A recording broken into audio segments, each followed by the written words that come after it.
is a Hawaiian Island humpback whale. Here, Hawaiian Island humpback whale National Marine Sanctuary. This is the fish pond. And what's the object, the idea of that?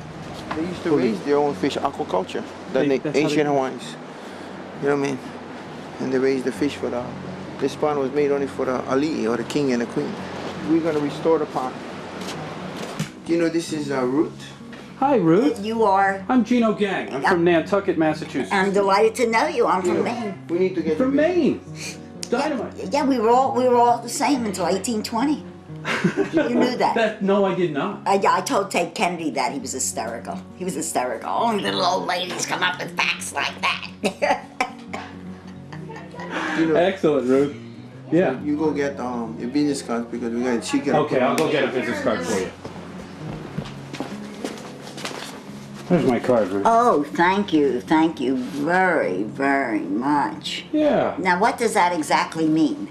That means that I travel all over, well, the country as well as the world now. Yeah. Doing these one-man shows about the people. One-person shows.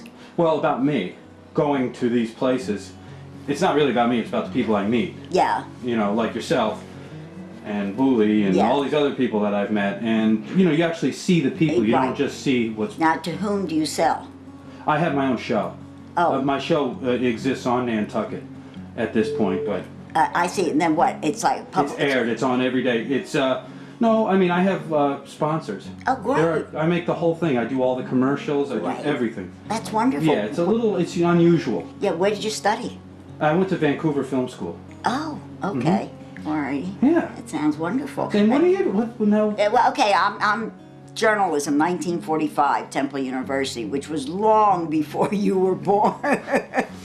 And in those days, the women worked very hard to get the jobs before the men came home. Yeah. You know, we all went to college in 3 years instead of 4. You know, yeah. So that, you know, that's my background, and I've always had a love of the written word. And so here I am, all these years later, trying to use it to the best advantage and to help out culturally, you know, here in Hawaii, and chronicling the sanctuary files and teaching future generations. Okay, tell me about the sanctuary. The sanctuary is a wonderful, wonderful building that was put together by a lot of volunteers for the purpose of educating people about marine life, and it's been a tremendous experience. More and more people are finding it. More and more people are learning about whales and dolphins and turtles, and a respect for the environment and the ocean, and recognizing you just cannot throw waste in the ocean anymore, that you are despoiling it. Who was it? Was it Atherton Fuller? The geodesic dome, what was that? Man befouling his nest. Sure. You know, man has befouled his nest, and now we must clean it up. And the sanctuary is at that place, teaching people so that they don't keep befouling and that they clean up what has been. I guess that's really and truly the best possible way to put it, you know, as succinctly as possible without getting into all the complications and so forth and so on. And the more we can educate kids, the better it will be. And they have these coloring books and they have all these publications around. And if people will just absorb this much, every little droplet will put us on a cleaner environment. Are they absorbing? I hope so. I mean, I've got a 5-year-old granddaughter. I took her home the coloring book yesterday. She was charmed. She was enchanted. I took her into an art gallery. She recognized a dolphin. She recognized a turtle. She knows how they must be preserved, how they must be cared for. You know, kids are beginning to worry about tumors on turtles, for example. You know, whales that have growths on them. You know, great. Okay, if we can just begin to educate them, that's the important thing. So, you know, Boy, of course, is wonderful. He's doing so much for the sanctuary. He's doing so much for the fish pond program out there. And he's the embodiment of what was, what is, and what will be. Is that right? Yeah, that's Bully, and he's a national award winner. He's a state award winner. He's a good pal. And the nice thing about Bully, this is integrity through and through. How do you like that, Bully? Did you hear that? Look at that. What's that thing? I want you to tell me about that thing, like I do, that people follow with their hearts and then their spirits. Your ano. Ano. A-N-O. Ano. A-N-O. Where is, the ano is your gift, you know.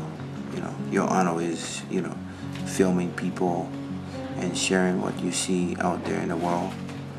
And, like Ruth, her ano is a journalist writing what she knows and sharing her writing and recording and filing to make sure that the future generation will have documents to refer to.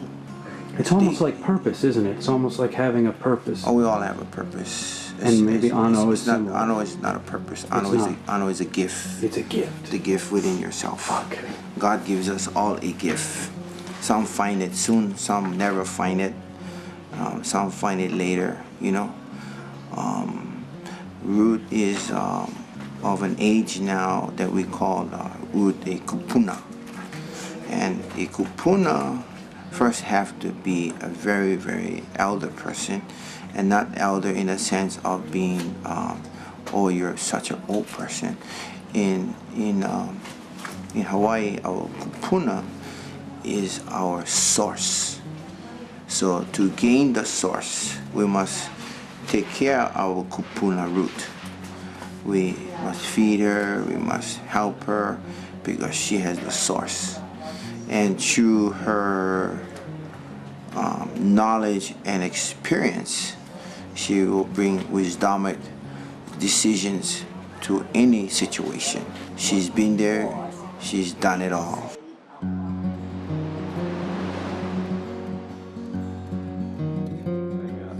Gosh, I've never seen so many whales. I'm not even on whale watching. I look out into the ocean every other day and I see it. What's going on? Is this the time of year where they're... This is it. This is the ultimate. Yeah, this is it. Here's where they go in the summer, and they eat. They eat big time up in Big Alaska. time. There's plenty of food up there. Oh yeah. And then they swim 3,000 miles down, and they don't eat. And the moms have their babies, and they nurse the babies. And they're putting on 100 pounds a day. Think how much milk that takes.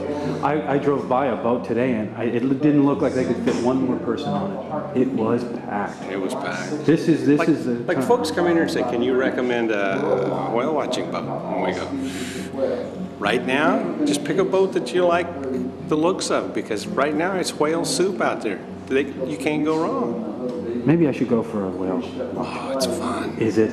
I mean, Because you get so much closer. See, the thing is, you get a real odd perspective yes. on the size of the whales because they're so big. Here's us, Yeah. and here's the humpback, and here's the California grays that swim along their coast. Yeah. Like I was reading someplace, if you took the bones out of a human, they weigh about 25 pounds. Yeah. You take the bones out of a humpback, it's 25,000 pounds. 3 extra zeros. And you see them out there, and they're so magnificent. They're breaching or slapping their pecs. Or this picture's right off Lahaina. They're slapping their big, huge flukes, and they seem large. But when you get out there in a boat, and you're 100 yards away, they get much larger. They really are impressive. So the ones in the States, or in the east coast of the States, will go up to Iceland and feed. And then come back down. And then come back down, I see. The latest research proves that whales live to 200 years. And it's not even in the books yet, because they've only discovered this last year. And the bad news is the Japanese have started whaling again. They put 6 brand new boats in the water this last year to go whaling. And on the side, not written in Japanese, but written in English, it says research vessel.